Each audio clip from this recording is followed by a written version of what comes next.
I'll take a few months back with the COVID. Everybody was an epidemiologist in America, but not really, yet everybody thought they were. That's the America we live in now, where everybody gets a strong opinion, except if you don't agree with it. Back in the 60s and 70s, we had some remarkable athletes, and they had big, strong political opinions. There were death threats for having those. Muhammad Ali, Bill Russell, then Lou Alcindor, now Kareem Abdul-Jabbar, Jim Brown. They were the biggest stars in sports. They weren't backups, casual players, guys that barely made it. They were the biggest stars in the 60s and 70s, and they put themselves out there. Go look at what they talked about. They were overwhelmingly right, of course, but they got death threats, hate, and pushback for having opinions. But as sports has become more corporate, better capitalized, with much greater money, fewer superstar athletes want to put it out there. And I will defend them too. I don't think anybody should be forced into political activism or political opinions. Talk about what you know and when you're comfortable about. But LeBron James reads about it, learns about it, lives it, and talks about it. And I respect him for that. His resume will be far beyond basketball. 57-year-old Michael Jordan said over the weekend through a press release he was pained and plain angry over George Floyd's death. He called for change, and I don't doubt MJ at all. But he's 57. Would he have done that at 27? 37. LeBron James was all over Instagram this weekend, all over social media, willing to make people uncomfortable. You know, what's funny about that, we all get opinions on this stuff, right? Except for the athletes. We want them to just stick to sports. But LeBron James has been different very early. His resume will be very deep. The first or second greatest basketball player ever, willing to allow stars to be mobile, often hyper-aggressively mobile. We run the league, not the owners and GMs. And now his political activism. You know, with all these stances, what does it tell you about where we are in America today? When LeBron James, one of the most thoughtful, giving, and caring athletes, is viewed by many as controversial. Really? LeBron 8 years ago talked about Trayvon Martin. Some of us were surprised. He was outspoken publicly with all he had to lose. This weekend, again, he talked about racial injustice. But we expected it.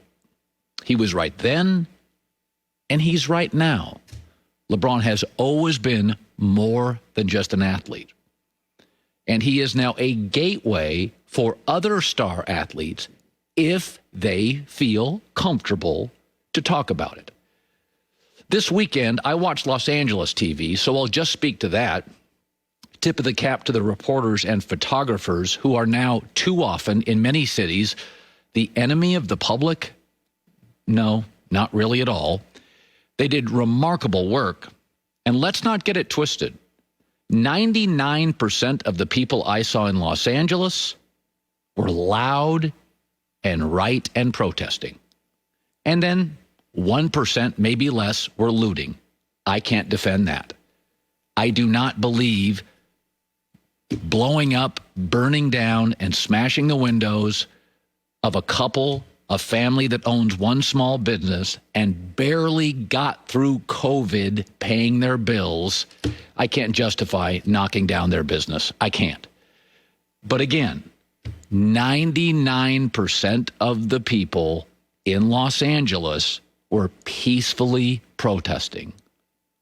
Pained, loud, and nothing more. Don't let the images fool you. When LeBron James, Muhammad Ali, Kareem, Bill Russell, Jim Brown speak about it, they're right. Not only do they have the right. Let me shift to Kareem for a second. You know, it's interesting when you cover sports for a living. And I talked about a second ago how it's very well capitalized. There's a lot of money in sports. And one thing fans love, they love inside access, insider account, the podcast. I see my numbers. You have this thing you get into, your Instagram and your Twitter and your platforms. And we like it. We want more and more and more of these social platforms and these columns and these podcasts from athletes. But when you go and download the podcast or go to the Instagram and go to the tweets of athletes, you find, oh, wait, they're just like us. Some have strong opinions on things outside of their job. I am wholly unqualified, completely, utterly unqualified to talk about racial injustice. But I care about it, and I see things that bother me, and I also see people that deserve to be elevated because they're so thoughtful and so mindful. Kareem Abdul-Jabbar has been one of those athletes for years. He wrote a column in the Los Angeles Times that I downloaded late last night. I'm just going to read you a paragraph from this. He is not a columnist. He is a former athlete and activist. He said, yes, protests often are used as an excuse for smoke to take advantage, just as when fans celebrate a hometown sports team championship, burn cars, destroy storefronts. I don't want to see stores looted or even buildings burn. But African Americans have been living in a burning building for many years, choking on the smoke as the flames burn closer and closer. Racism in America is like dust in the air. It seems invisible, even if you're choking on it. Until you let the sun in, then you see it's everywhere. As long as we keep shining that light, we have a chance of cleaning it wherever it lands. But we have to stay vigilant because it's always still in the air. WOW. Wow. We'll talk some sports today. We'll have different guests on to give you perspective. Appreciate Joy and I talked over the course of the weekend. These are difficult times. There are no easy answers. There weren't for 9/11, there's not for COVID, and there's not for racial injustice. There are no easy answers, except, unfortunately, often on Twitter. You talk, you learn, you live, you discuss. You know, it's funny about COVID. About 3 weeks ago, the quarantine was lifted in Los Angeles. And like all of you, I basically got up with my family, occasionally would walk with a mask on, and then I would go to work with a couple people. Joy was not even allowed in the room. I saw your picture from your place on a screen, and then I would come home. So I could read things, but I didn't have much of a perspective of COVID outside of my family. And then I was allowed back to work, I think about 2 to 3 weeks ago. And now there's more people here. And there are people here that don't look like the people in my neighborhood. And I asked them about COVID. And in my neighborhood, I didn't know anybody that had it. That was my reality. And then you ask people in other neighborhoods, often poor neighborhoods, and each one of them had a story. They lost an aunt, a brother, a cousin. You have to see outside yourself.